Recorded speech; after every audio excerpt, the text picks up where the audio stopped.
Salut tout le monde, c'est Lucie et aujourd'hui je vais vous parler du couple Inuyasha et Kagome.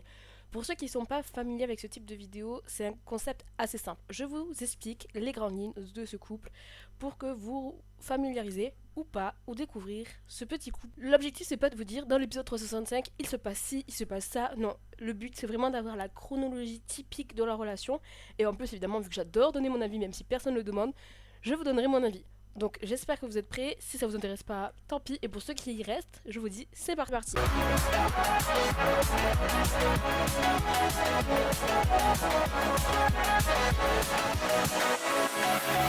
Il faut savoir qu'on a affaire à deux personnages qui sont assez opposés. On a Inuyasha qui est un demi-démon chien. Oui, c'est pas loup, c'est un chien. Qui a un caractère très impulsif, alors que Kagome, elle, c'est une lycéenne qui vient du temps moderne, qui a été projetée dans sa terre un peu particulier. Ouais, elle arrive là un peu par nonchalance, on va dire.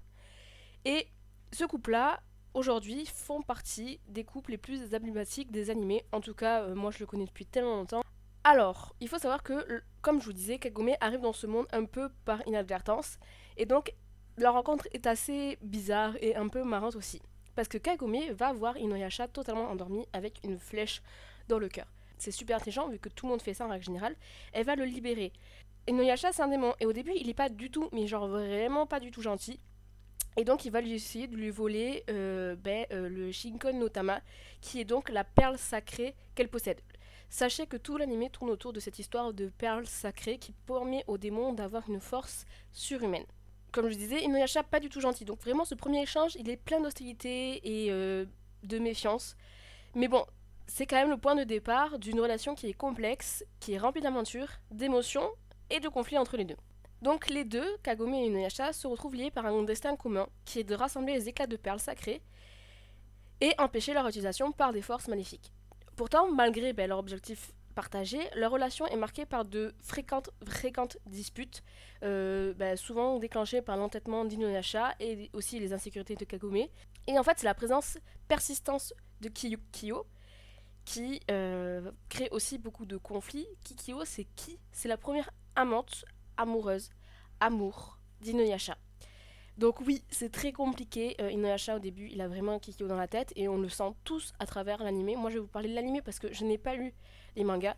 On le sent tous que Inuyasha, il pense à Kikyo et en fait, cette Kikyo, encore, elle serait juste morte. Bon, d'accord. Mais malheureusement, elle s'est réincarnée en Kagome. Donc c'est hyper pratique. Hein. Donc est-ce que Inuyasha aime Kikyo ou aime Kagome? C'est là où il y a un débat qui se place. L'amour entre Inuyasha et Kagome est donc loin d'être simple. D'une part, Inuyasha est toujours hanté donc par son amour de Kikyo, qui est la prêtresse qu'il a autrefois scellée et dont il cherche à protéger la mémoire. Et Kagome, bien que profondément amoureuse d'Inuyasha, doit constamment affronter la présence de cette dame et gérer donc ses propres sentiments de jalousie. Hein. Après, moi je la comprends, franchement. Et donc cette situation finalement va pousser Kagome à réagir de manière parfois vraiment abusive, avec notamment l'utilisation répétée des perles de subjugation, où en fait elle va le forcer, comme je vous le disais, Inuyasha à s'asseoir chaque fois qu'il agit contre son désir. Ce geste qui est censé être comique reflète franchement une dynamique de contrôle qui peut sembler du coup abusive pour certains fans, comme je vous le disais. Et Kagome, malgré sa jeunesse, montre donc une immaturité émotionnelle qui crée des moments de tension vraiment assez importants dans la série. Cependant, j'aimerais vous souligner que Inuyasha lui-même, n'est pas un exemple de faute. Oui, parce que sa relation ambivalente avec Kyo, sa difficulté à exprimer ses émotions et sa nature qui est souvent brusque et verbale envers Kagome sont souvent aussi des sources de friction. Mais bon, ça fait partie du personnage, ça fait partie d'Inuyasha, ça fait partie de lui-même. C'est comme si vous sortiez avec quelqu'un et vu que son caractère ne correspond pas à ce que vous cherchez, vous lui dites de s'asseoir. Vous voyez là où je veux en venir. On va dire que cette évolution est plutôt intéressante tout au long de l'anime. En tout cas, en tant que téléspectateur, à l'époque, j'avais vu une évolution dans leur histoire d'amour. Et l'épisode final de l'anime marque, on va dire, un tournant. Évidemment, je parle évidemment de l'anime et seulement de l'anime. Je n'ai pas vu le manga. Et je sais que ça va plus loin dans le manga, évidemment, comme tout. Donc Kagome, après avoir souhaité finalement la disparition de la perle, parce que franchement c'est que source de problèmes, est retourné dans le monde moderne. Et Inuyasha, cependant, elle attend toujours fidèlement. Leur réunion est très symbolique, non seulement par le fait que leur quête est aussi arrivée au bout, mais aussi que leur relation est arrivée à maturation, on va dire. Ils sont désormais capables de communiquer ouvertement et de se battre côte à côte en tant que partenaires égaux, en dépassant les conflits qui ont marqué le début de leur aventure. Kagome, elle fait le choix de retourner dans le monde, l'ancien monde, et de laisser toute sa famille sans dire au revoir.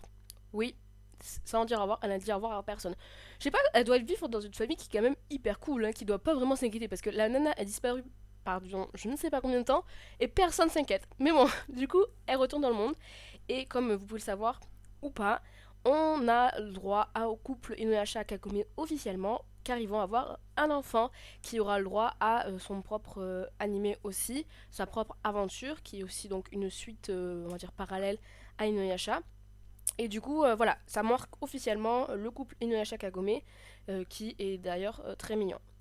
Donc, comme je vous disais, l'histoire de ces deux personnages est vraiment imparfaite. Ça permet d'illustrer une évolution émotionnelle, que ce soit du côté d'Inuyasha ou de Kagome. Un amour qui naît dans les tourments, je ne sais pas si c'est forcément positif, mais en tout cas, ils arrivent à triompher. Et en tant que couple, c'est vraiment une lutte pour l'amour hein, qui est présentée ici. Mais bon, du coup, voilà, Inuyasha Kagome, c'est un couple que j'ai aimé à l'époque. J'avais pas du tout cette vision-là des trucs problématiques qu'il peut y avoir du fait que Kagome dise assis tout le temps. Vraiment, quand je le regardais, ça ne me passait au-dessus. Donc, franchement, moi, je les adore. Je les trouve mignons. Inuyasha, j'adore ce personnage. Alors, oui, c'est vrai qu'avec Kikyo, son histoire, c'est pas forcément facile. Kagome, la pauvre.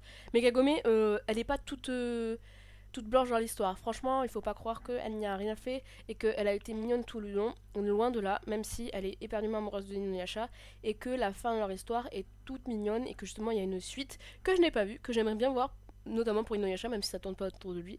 Mais voilà, n'hésitez pas à me dire en commentaire ce que vous pensez de ce couple. Est-ce que c'est un couple qui vous a marqué? Est-ce que c'est un couple que vous aimez? Est-ce que c'est un couple que vous détestez? Parce que franchement, j'ai vu sur les réseaux sociaux qu'il y avait plein de monde qui n'appréciait pas ce couple, notamment du fait que c'est un peu toxique leur truc.